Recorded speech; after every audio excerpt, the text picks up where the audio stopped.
This painting that I did has to do with the Homeless building in Gilman Square, and there's the Mad Oyster, my artist building that I'm in, is right near Homeless building, and it sort of loomed over the square, very spooky, and they tore it down fairly recently, and they saved the lion. I always noticed the lion right over the door. And I figured they were going to put it into the new GLX train station. But as it turned out, I heard a rumor that they were just going to put it in a museum. And I thought, no, they can't just put it in a museum. They have to do something with it. And so then I had this idea of making a kind of a fantasy train station. And I added a whole lot of extra lions because, as any architect will tell you, you can never have too many lions. Just people love them, you know?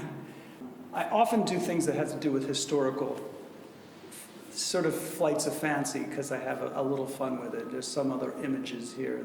Just like the steamboat swan boats at the Public Garden, which is a fictional idea for steamboats that could possibly have existed, but actually never did.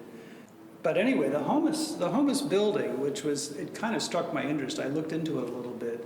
It was founded by two fellows who immigrated from Scotland in the 1850s, and one of them was actually named Simon Somerville Reed, although it had nothing to do with Somerville. They went first to Canada and then went to Iowa, where they used to outfit wagon trains for the gold rush. Then they moved to Chicago and started a huge business that included Monarch Foods, a brand that's still running, and their brand logo is a lion. And it has been said to be the longest running trademark in the US, the longest continuously running, because Monarch Foods does still exist.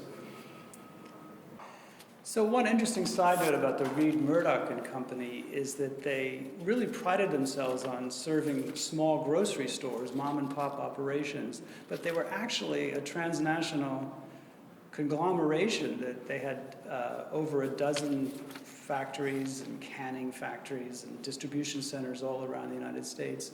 So it was just interesting that they promoted the small mom and pop stores, even though they were one of the first really big conglomerations. Well, I've always had an interest in history, and I almost majored in history at one point, so that these historical things have to do with architecture and stuff always kind of engages me. And I had a lot of fun doing this because it's a sort of a fantasy, and it did occur to me that it'd be kind of nice if they actually built it, because it would probably become a huge tourist attraction that people would bring their children from all over to see.